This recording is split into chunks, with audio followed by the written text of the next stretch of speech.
మాణిక్యాన్ని నిలదీస్తున్న బాలు, ప్రభావతి తల పగలగొట్టిన రోహిణి, షాక్ లో మనోజ్, సత్యం. ఇదంతా ఎలా జరిగిందో వీడియో ద్వారా చూసేద్దాం. వీడియోని ఎక్కడ స్కిప్ చేయకండి, చివరి వరకు చూడండి. అండ్ ఛానల్ని మీరు ఇప్పుడే విజిట్ చేస్తున్నట్లయితే సబ్స్క్రైబ్ చేసుకుని పక్కనే ఉన్న బెల్ ఐకాన్ లో ఆల్ ట్యాప్ చేయడం మాత్రం అస్సలు మర్చిపోకండి. ఇక బాలు వాళ్ళైతే సుందరి పెళ్లికి వెళ్లారు. అలా సుందరి పెళ్లికి వెళ్లడంతో అందరూ కూడా చాలా సంతోషంగా ఉంటారు. ఎందుకంటే ఇక రంగారావుకి చక్కగా కన్యాదాన ఫలితం దక్కుతుంది. ఇంకా వాళ్ళ తమ్ముడు కూడా చక్కగా ఇప్పుడు పిల్ల తండ్రిగా అక్కడ నిలబడతాడు. ఇలా అంతా కూడా సంతోషంగా ఉన్నటువంటి టైంలో వీళ్ళందరినీ కూడా ఇంట్రడ్యూస్ చేద్దామని చెప్పేసి మాణిక్యం కోసం రంగారావు చూస్తూ ఉంటే మాణిక్యం వంటల దగ్గర ఉంటాడు. ఈలోపు విద్యకి ఫోన్ చేసి రోహిణి పాప వస్తుందా అని చెప్పని అడుగుతాడు. అడిగేసరికి లేదు, తనకేదో పనుందంట అని చెప్పనంటే మరి నువ్వన్నా రావచ్చు కదమ్మా అని అంటాడు. లేదు లేదు, నాకు కొంచెం పనుంది, ఏమీ అనుకోక మాణిక్యం, వీలైతే ఖచ్చితంగా వచ్చేవాళ్ళం అని చెప్పేసేసి అంటుంది. దాంతో ఇక మాణిక్యం సరేనమ్మా, వీలైతే రండి, దగ్గరే కదా అని చెప్పేసేసి అంటాడు. అన్న తర్వాత ఇంకా సరే అని చెప్పి విద్య కూడా కొంచెం కంగారు పడుతూ ఉంటుంది. ఏమో రోహిణి అన్నట్టుగా ఎవరైనా తెలిసిన వాళ్ళు కనబడితే ఇక అంతే సంగతులు కదా, ఎందుకు వచ్చింది వెళ్ళి మరి ఇప్పుడు లేనిపోని గొడవలు తెచ్చుకోవటం, ఏదన్నా అటు ఇటు అయిందంటే రోహిణితో మామూలుగా ఉండదు, నాకు ఎందుకు వచ్చిన గొడవ అని చెప్పని అనుకుంటుంది విద్య. అయితే ఇక అయిపోయిన తర్వాత అందరూ కూడా ఇక్కడ పెళ్లి పనులు చాలా బాగా జరుగుతున్నాయి అని చెప్పి మాట్లాడుకుంటూ ఉంటారు. ఇక అలా ఉన్నటువంటి టైంలోనే మొదలవుతుంది ఏంటి, ఈ పెళ్లి కూతురు పెళ్లి కొడుకు ముచ్చట్లు, అలాగే అక్కడ జరిగే సరదా సన్నివేశాలు ఇవన్నీ అవుతూ ఉంటాయి అనమాట. అలా అవుతున్న టైంలోనే అందరూ కూడా ఇక పెళ్లి కొడుకు తరపు వాళ్ళు పెళ్లి కూతురు తరపు వాళ్ళు అందరూ ఒక చోట గ్యాదర్ అవ్వాలి అని చెప్పేసి మాట్లాడుకుంటారు. మాట్లాడుకునేసరికి ఇక అందరూ పెళ్లి కొడుకు తరపు వాళ్ళు పెళ్లి కూతురు తరపు వాళ్ళు అందరూ కూడా వస్తారు. వచ్చి ఒక చోట గ్యాదర్ అయిన తర్వాత ఇంతకీ వీళ్ళ మేనమావేడి, పెళ్లి కొడుకు మేనమామ అని చెప్పేసి రంగారావు అడిగేసరికి ఇంకప్పుడు లోపల నుంచి మాణిక్యం వస్తూ ఉంటాడనమాట. అలా మాణిక్యం వస్తూ ఉన్నప్పుడు బాలుకి ఒక ఫోన్ కాల్ వస్తుంది. దాంతో బాలు బయటకు వెళ్తాడు. వీళ్ళందరూ కూడా మాణిక్యం వంక చూస్తూ ఉంటారు, కానీ ఎవరు ఏం మాట్లాడాలో అర్థం కాదు. రోహిణి ఏమో ఆ టైంలో కామాక్షికి మేకప్ చేస్తూ ఉంటుంది, అందుకే రోహిణి కూడా చూడదు. ఇక మనోజ్ అయితే ఇతను రోహిణి వాళ్ళ మామయ్యలా ఉన్నాడు కదా అని చెప్పి అనుకుంటూ ఉంటాడు. మాణిక్యం వీళ్ళని చూసి పక్కకు తప్పుకొని వెళ్ళిపోతాడు. ఇదేంటి రోహిణి వాళ్ళ మామయ్య వచ్చి వెళ్ళిపోతున్నాడు, తనా కాదా అని అనుకుంటూ ఉంటే ఏరి ఇంకా రారేంటి అంటూ ఉంటే ఇప్పుడే అక్కడికి ఒక అతను వచ్చి వెళ్ళాడు, అతనేనా అంటే అవును వస్తున్నాడు కదా, వచ్చాడేమో అనుకున్నాను అంటాడు రంగారావు. ఈలోపు ఇక మాణిక్యం ఇదేంటి వీళ్ళందరూ ఇక్కడికి వచ్చారు అని కంగారు పడుతూ ఉంటాడు.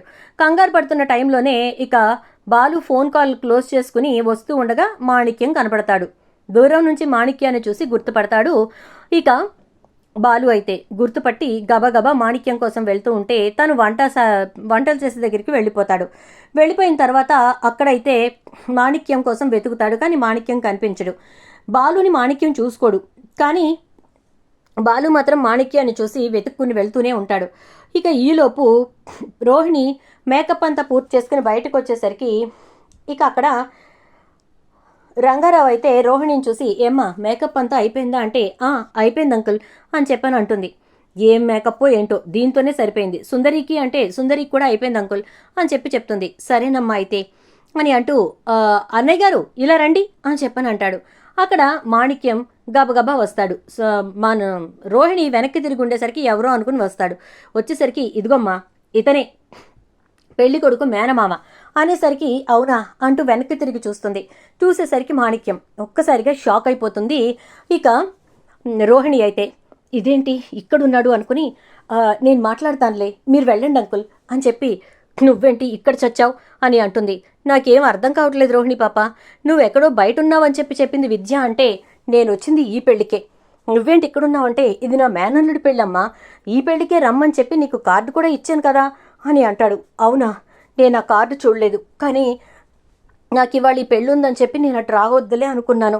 ఏంటి అసలు నాకేం అర్థం కావట్లేదంటే నాకు అర్థం కావట్లేదమ్మా, ఇంతకీ ఆయన ఏమవుతారు మీకు అంటే మా మామయ్య గారి ఫ్రెండ్ అని చెప్పనంటే ఓహో నా స్నేహితుడి కుటుంబం అని చెప్పింది మీ గురించేనా, అయ్యే బాబోయ్ అయిపోయాను, ఇప్పుడు నేను లేకుండా ఇక్కడ పనులు జరగవు అలా అని చెప్పి అందరి ముందుకి రావడానికి నేను చాలా ఆలోచించాల్సి వస్తుంది, ఏం చేయాలో తెలియట్లేదు అని చెప్పేసేసి ఇక అంటూ ఉండగా ఇంకా ఈలోపు రానే వస్తారు సత్యం వాళ్ళందరూ కూడా. వచ్చి మాణిక్యాన్ని చూస్తారు. బాలు అయితే మాణిక్యాన్ని చూసి, చెప్పు ఏంటి ఎక్కడున్నావు, నువ్వు మలేషియాలో ఉండాలి కదా, లేదా అండర్ గ్రౌండ్లో ఉండాలి కదా అంటూ ఉంటే, ఎవరి గురించి మాట్లాడుతున్నారు, ఏం మాట్లాడుతున్నారు అంటాడు మాణిక్యం. అయితే నీ గురించే, మేకమామ అని చెప్పని అంటే, మేకమామ ఏంటి, మా తమ్ముడికి ఉన్నది మటన్ షాప్ అని చెప్పనంటే, ఆ గది నేను అంటూనే ఉన్నానా మొదటి నుంచి, మాట్లాడితే మటన్ మటన్ అంటున్నాడు, వీడు ఖచ్చితంగా మటన్ కొట్టోడే అని చెప్పేసేసి. కానీ ఎవరు విన్నారు, ఎవ్వరూ వినలేదు. మలేషియా మలేషియా అంటూనే పట్టు కూర్చున్నారు అని అనేసరికి ఇక వెంటనే ఇక లేదు లేదు మీరు పొరబడుతున్నారు, అతనెవరో నేనెవరో అని అంటే, అబ్బా అంత మాట తేడా తెలియకుండా ఎవ్వరూ లేరులే, కానీ నువ్వే ఆ మనిషివని అర్థమైంది, చెప్పు ఎవరు నువ్వు, ఎందుకు ఈ నాటకం ఆడావు, ఎవరు చెప్తే ఆడావు అని అంటూ ఉండగా, ఇక రోహిణి అయితే ఇదంతా ఆగాలి అంటే ఏదో ఒకటి జరగాలి అని చెప్పని అనుకుంటూ కొంచెం అక్కడి నుంచి వెనక్కి వెళ్ళి అక్కడ ఒక ఫ్లవర్ వాస్ తీసి కరెక్ట్గా ప్రభావతికి తగిలేటట్టు విసిరేస్తుంది. ఎవరు చూడకుండా చూసుకుని జాగ్రత్తగా విసిరేసరికి ప్రభావతి తలకి తగిలి, ప్రభావతికి అయితే ఇక రక్తం కారుతూ ఉండేసరికి ఇక ఒక్కసారిగా ప్రభావతి వెనక్కి పడిపోతుంది. అమ్మా అమ్మా అని చెప్పి గబగబా అందరూ దగ్గరికి వస్తారు. వచ్చేసరికి ఇక మాణిక్యం, అమ్మయ్యా తప్పించుకున్నాను అనుకుంటూ చుట్టూ చూసేసరికి రోహిణి నువ్వు వెళ్ళిపో అని చెప్పి చెప్తుంది. ఇక ఈలోపు అందరూ కలిసి ప్రభావతికి తలకి రక్తం కారడంతో, మేము మళ్ళీ వస్తాంరా, ముందు హాస్పిటల్కి తీసుకెళ్తాం అని చెప్పి అక్కడ నుంచి బయలుదేరి అందరూ కలిసి హాస్పిటల్కి వెళ్తారు. వెళ్ళిన తర్వాత ప్రభావతి తలకి కట్టు కడతారు. కట్టు కట్టిన తర్వాత ఇక ఇంటికి వచ్చేస్తారు. ఇంటికి వచ్చాక అసలు ఆ మాణిక్యాన్ని మనం మాట్లాడుతూ ఉండగానే అమ్మ తలకి దెబ్బ తగలటం ఏంటి అనుకుంటూ ఉంటే, అదేదో పైనుంచి పడ్డట్లేదురా, వెనక నుంచి ఎవరో విసిరినట్టుగా అనిపించింది, వెనక నుంచే వచ్చి తగిలింది అంటూ ఉంటే శృతి, అవును మనందరం ఇక్కడ మాణిక్యం గురించి మాట్లాడుతూ ఉంటే రోహిణి అక్కడ లేదు కదా అంటే, అసలు ఏం జరిగిందో నేను తెలుసుకుంటాను అని చెప్పేసి వెంటనే అక్కడ కళ్యాణ మండపం వాళ్ళకి ఫోన్ చేస్తుంది మీనా. ఎందుకంటే మీనానే డెకరేషన్ చేసింది కదా, వాళ్ళకి చేసి అక్కడ సీసీ ఫుటేజ్ మొత్తం తీసి ఉంచండి అని చెప్తుంది. దాంతో అలాగేనండి అని చెప్పని అంటే, ఇక వెంటనే అలాగే అని చెప్పేసేసి ఇక మీనా బాలుని అక్కడికి వెళ్దాం పదండి అని చెప్పేసేసి చెప్తుంది. చెప్పేసరికి ఇక బాలు మీనా ఇద్దరూ కలిసి డైరెక్ట్గా కళ్యాణ మండపానికి వెళ్తారు. అక్కడికి వెళ్ళిన తర్వాత అక్కడ సీసీలో క్లియర్గా రోహిణి దూరం నుంచి ఫ్లవర్ వాజ్ విసరటం కనపడుతుంది. ఒక్కసారిగా ఇంట్లో రోహిణి కంగారు పడిపోతూ ఉంటుంది. ఇక ఆ ఫుటేజ్ పట్టుకుని ఇంటికి వచ్చి సత్యానికి ఆ ఫుటేజ్ చూపించేసరికి మనోజ్ సత్యం అది చూసి షాక్ అయిపోతారు. ఎందుకు రోహిణి ఇలా విసిరిందంటే, ఎందుక మేకమామ విషయం బయటపడకుండా ఉండడానికి, వాడెక్కడ నిజం చెప్పేస్తాడో అనే టెన్షన్లో అందరూ ఒకవైపుకి వచ్చి అక్కడ నుంచి డైవర్ట్ అవ్వాలి అంటే అమ్మే మెయిన్ పర్సన్ కాబట్టి ఆమె మీదకి విసిరేసింది అని చెప్పని అంటాడు బాలు. అయితే ఇక అనేసరికి ఇక ఒక్కసారిగా రోహిణి దగ్గరికి ప్రభావతి వచ్చి, ఏంటి రోహిణి ఇది, ఎందుకు నువ్వు నా మీదకి ఫ్లవర్ వాజ్ విసిరావు అని అంటే, అయ్యో అత్తయ్య నేను విసరటం ఏంటి అని చెప్పి ఏదో మాట్లాడబోయేసరికి, అంతా నాకు తెలుసు రోహిణి, నువ్వు ఎంత నాటకం ఆడుతున్నావో అర్థమైపోయింది.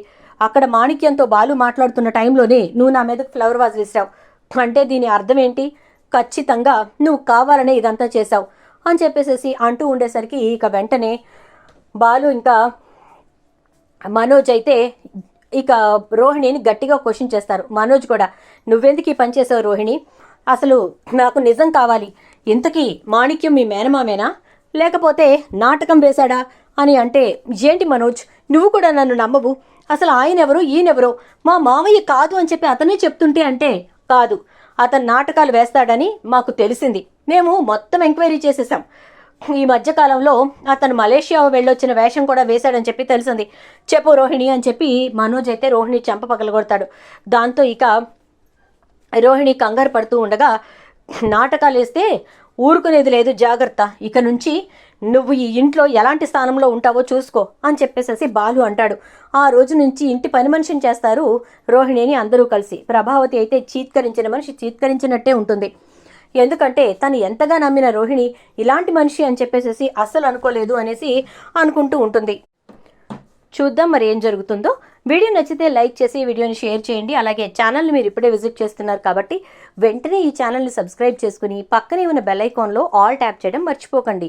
మీరు ఆల్ ట్యాప్ చేసుకుంటే ఖచ్చితంగా నోటిఫికేషన్ రూపంలో నేను రిలీజ్ చేసే ప్రతి వీడియో వస్తుంది అండ్ మీరు దాన్ని ఫస్ట్ అందరికంటే ముందుగా చూడగలుగుతారు.